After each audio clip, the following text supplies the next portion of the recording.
Halo Kofren, pada soal ini ada lensa cembung. Di soal diketahui bahwa jari-jari dari lensa cembungnya itu adalah R, yaitu sama dengan 30 cm. Di sini kita memberikan tanda positif karena ini merupakan lensa cembung. Dari sini kita bisa mencari jarak fokusnya. Jarak fokusnya dirumuskan dengan F sama dengan R per 2, dengan F di sini adalah jarak fokus. Kemudian kita masukkan R-nya 30 dibagi 2, hasilnya 15 cm. Oke, kalau jarak fokusnya bernilai positif ya, jadi kalau jarak fokusnya bernilai positif, ini menandakan bahwa lensanya ini merupakan lensa cembung. Kemudian di soal juga diketahui bahwa perbesaran bayangannya itu adalah 2 kali. Nah, tetapi di sini kita tidak diberikan informasi apakah bayangannya itu bersifat tegak atau terbalik. Karena itu di sini kita akan mengerjakannya dengan 2 kemungkinan. Kemungkinan yang pertama, bagaimana jika bayangannya itu bersifat tegak. Kalau bersifat tegak, maka nanti perbesarannya itu bernilai positif. Jadi perbesarannya di kemungkinan yang pertama akan kita namakan M1, yaitu sama dengan positif 2 kali.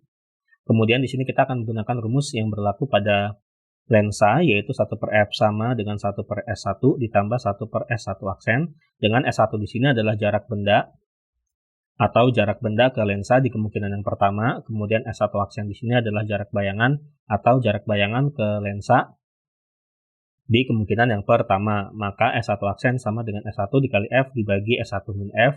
Kemudian di sini kita juga akan menggunakan rumus perbesaran. Jadi perbesarannya di kemungkinan yang pertama itu dirumuskan dengan M1 sama dengan min S1 aksen dibagi dengan S1. Seandainya yang S1 aksen ini kita masukkan ke sini, maka ini rumus perbesarannya itu menjadi ini ya. Jadi M1 sama dengan F per F min S1. Kemudian kita masukkan M1-nya 2, lalu F-nya 15 ya. Lalu bisa kita kali silang, jadikan ini dikali ini hasilnya 30 min 2S1 sama dengan 15 dikali 1 hasilnya 15 ya. Maka itu berarti S1-nya sama dengan 30 dikurangi 15. Kemudian hasilnya dibagi dengan 2. Setelah dihitung didapatkan hasilnya itu adalah 7,5 cm. Di sini kita mendapatkan hasil yang positif, itu berarti bendanya ini merupakan benda yang nyata, yaitu berada di depan dari lensa cembungnya ya, seperti itu. Dan di soal tidak ada ya di opsi, maksudnya di opsi di sini tidak ada jawabannya. Kemudian kita masuk ke kondisi yang kedua, yaitu ketika kita menganggap bahwa bayangan yang dihasilkannya itu bersifat terbalik. Kalau terbalik, maka nanti perbesarannya itu bernilai negatif ya, maka nanti perbesarannya akan kita namakan M2, yaitu sama dengan min 2 kali ya, negatif karena terbalik. Kemudian dengan menggunakan rumus yang ini tadi, jadikan ini M1 sama dengan F per F min S1, maka M2 sama dengan F per F min S2, dengan S2 di sini adalah jarak dari benda ke lensanya itu ya, ke lensa cembungnya di kemungkinan yang kedua. Kemudian kita masukkan M2-nya di sini min 2 sama dengan 15 per 15 min S2 ya, F-nya kita masukkan yaitu 15.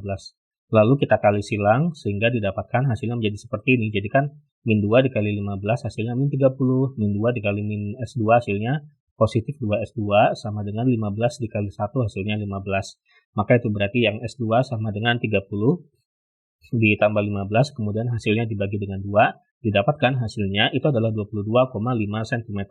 Ini adalah jarak benda di kemungkinan yang kedua ya, dan di opsi jawabannya itu ada yang C ya, yaitu di sini 22,5 cm. Ini adalah jarak bendanya ya. Sebenarnya yang ini juga bisa ya, asalkan tadi kita menganggap bahwa di sini bayangannya itu bersifat tegak, tetapi di sini kita pilih saja yang ada di opsinya, yaitu yang C, yaitu 22,5 cm. Oke, inilah jawabannya. Sampai jumpa di pertanyaan berikutnya.